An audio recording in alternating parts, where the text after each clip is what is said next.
Estamos previamente en comunicación con el doctor Martín de Acevedo García, él es abogado, especialista en Derecho Electoral. Doctor de Acevedo, ¿cómo está? Tenga usted buenos días. Rodolfo, tenga usted también buenos días. A sus órdenes para la entrevista que he sido convocado y gracias por la llamada. Bueno, a ver, en principio, aunque ya el Jurado Nacional, entiendo, se ha pronunciado, en principio la semana pasada había el cuestionamiento mediático de cómo es posible que el partido Primero Perú de Martín Vizcarra pueda participar en un proceso electoral. Y entonces hasta el Congreso convocó al presidente del Jurado Nacional de Elecciones para pedirle cuentas. El presidente del Jurado Nacional dijo, no puedo ir porque sería adelantar opinión. Este asunto se está viendo en el ROP, es un tema del ROP. Y los que cuestionan, incluso las tachas ante el ROP, etcétera, etcétera. Cuéntenos ese tema porque sigue estando en boga, ya que dicen que van a apelar y todo eso. Un partido cuyo fundador o uno de los fundadores ha sido inhabilitado, ¿puede participar en un proceso electoral?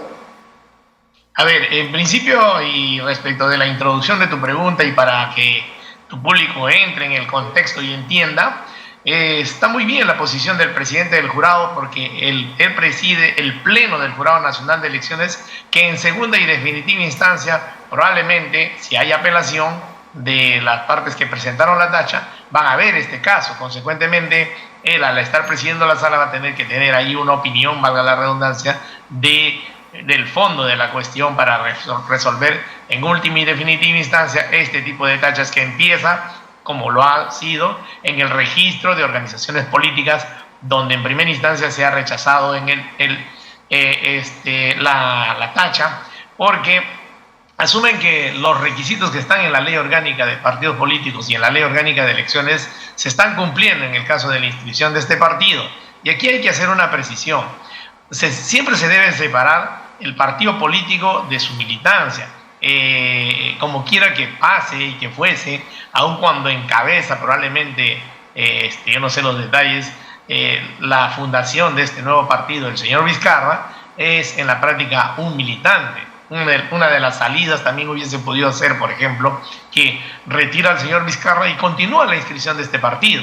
Pero me parece que el registro de organizaciones políticas ha ido más allá y ha sostenido que no hay ningún impedimento que le permita continuar con la inscripción del partido, ya que la sanción al señor Vizcarra, como acabo de tratar de hacer entender, es personalísima, es a él, y aparentemente, según el Congreso y según el Tribunal Constitucional, incluye la suspensión de sus derechos civiles y políticos, cosa que en estos momentos no está en juego porque no estamos en un proceso electoral, estamos en la formación de lo que eventualmente, si se inscribe en el siguiente proceso electoral, cualquiera que fuese, entonces va a estar en discusión el tema y el debate de si puede o no puede votar, puede elegir y puede ser elegido el señor Vizcarra. En estos momentos me parece pertinente la posición del registro de organizaciones políticas.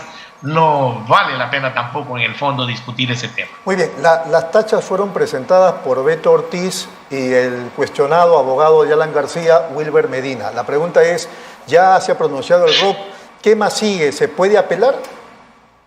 Sí, más allá de las personas que tienen todo el derecho, cualquier ciudadano, porque se trata de un partido político que está en el ejercicio, repito, también de ese lado, de sus derechos civiles y políticos, puede tachar la inscripción de un partido político. Para eso se publica la sumilla de lo que va a ser luego confirmada probablemente con una inscripción o no, si es que es en efecto tachada dicha inscripción.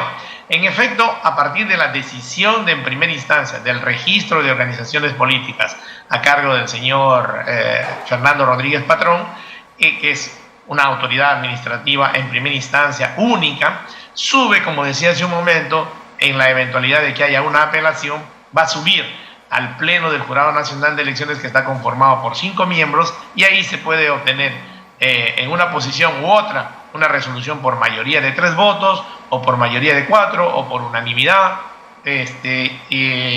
la decisión firme y definitiva en segunda y última instancia dentro del sistema electoral. Muy bien, vamos con la pregunta de Rudecindo Vega, por favor. Hola Martín, buen día. No, te escucho y lo que quisiera es plantearte el siguiente escenario.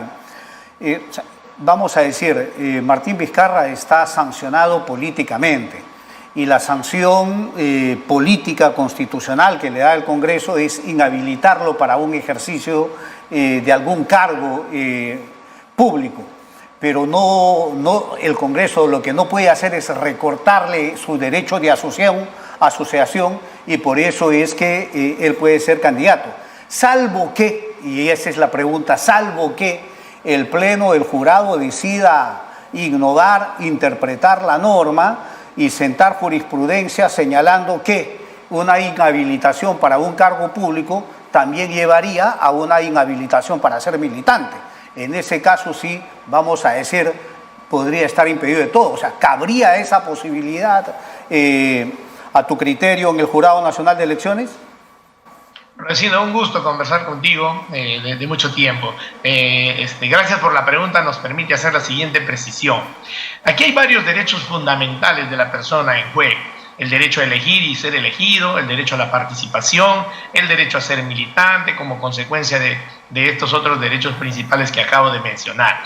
Y cada uno de ellos tiene su uso y sus etapas dentro del proceso electoral o dentro del proceso de inscripción.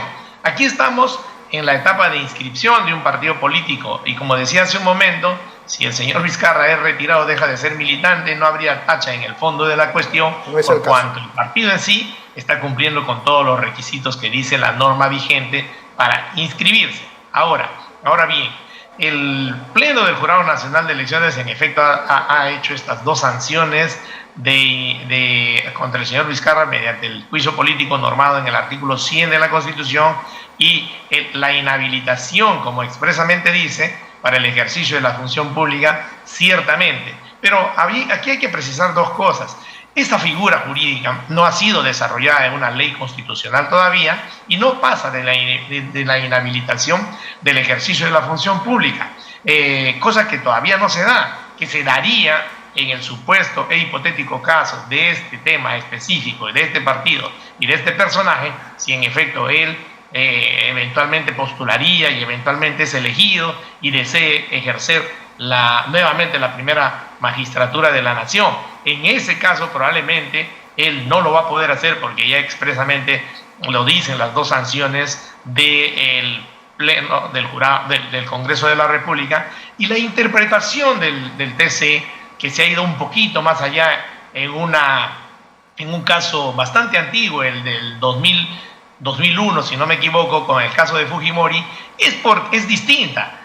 Tiene un pequeño matiz, pero es distinto. ¿Por qué? Porque el señor Fujimori ya quería postular y estaba en etapa de postular y se hizo esa precisión. Además, en el caso de una acción de amparo, que cuando se trata de ello y el tribunal no precisa, como en ese caso no lo hizo, que sirve como precedente jurídico o precedente de aplicación obligatoria, entonces estamos ante la posibilidad de que eso no deba ser aplicado desde mi punto de vista y en todo caso en el planteamiento y en el tratar de encontrar esta tacha fallaron los que la solicitaron. Hay otras formas, me parece, que ya es cuestión de analizar cuando se den, donde podría ser, en todo caso, tomado en cuenta la posibilidad eventual de un incumplimiento de un partido político cualquiera, que es por donde me parece han debido de ir, pero no lo han hecho.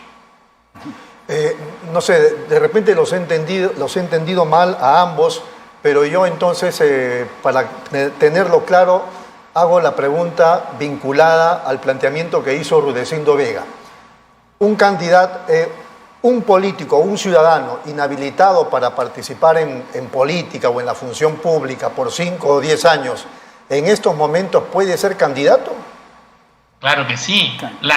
La inhabilitación para el ejercicio de la función pública es precisamente eso, para tratar de ser autoridad o funcionario administrativo. Y mientras eso no se pretenda, no corre ese impedimento. Todos los otros derechos del señor Vizcarra y de cualquier otro ciudadano del que se tratase están en plena vigencia, como entendí en la introducción de la pregunta de Rudecindo, es decir, el derecho a la participación en política, normado en el artículo 31 de la Constitución, consecuentemente el derecho a elegir y ser elegido y formar su partido político. Inclusive, como decía entonces, puede ser elegido en la eventualidad que postule presidente o vicepresidente de la República o congresista, pero cuando trate de ejercer esos cargos, como ahora mismo, no va a poder hacerlo porque está impedido del ejercicio de la función pública, de ser funcionario de la República en ejercicio. Claro, algo así como, claro, salvando la distancia porque pasaron otras cosas, como en el propio caso de Martín Vizcarra, que fue el candidato más votado al Congreso y al final no pudo ejercer. Claro. Correcto, porque se le ha aplicado estas dos sanciones justamente interpretadas, además, por el propio Jurado Nacional de Elección, en primer lugar, del Congreso, y por el Pleno del Jurado Nacional de Elecciones, que no ha contradicho esa decisión. Perfecto, clarísimo, doctor Martín de Acevedo. Ha sido muy amable, un fuerte abrazo. Gracias, buenos días Rodolfo, buenos días Rudecindo, un abrazo, amigo. Muy gentil. Ha sido el doctor Martín de Acevedo García, abogado especialista en Derecho Electoral.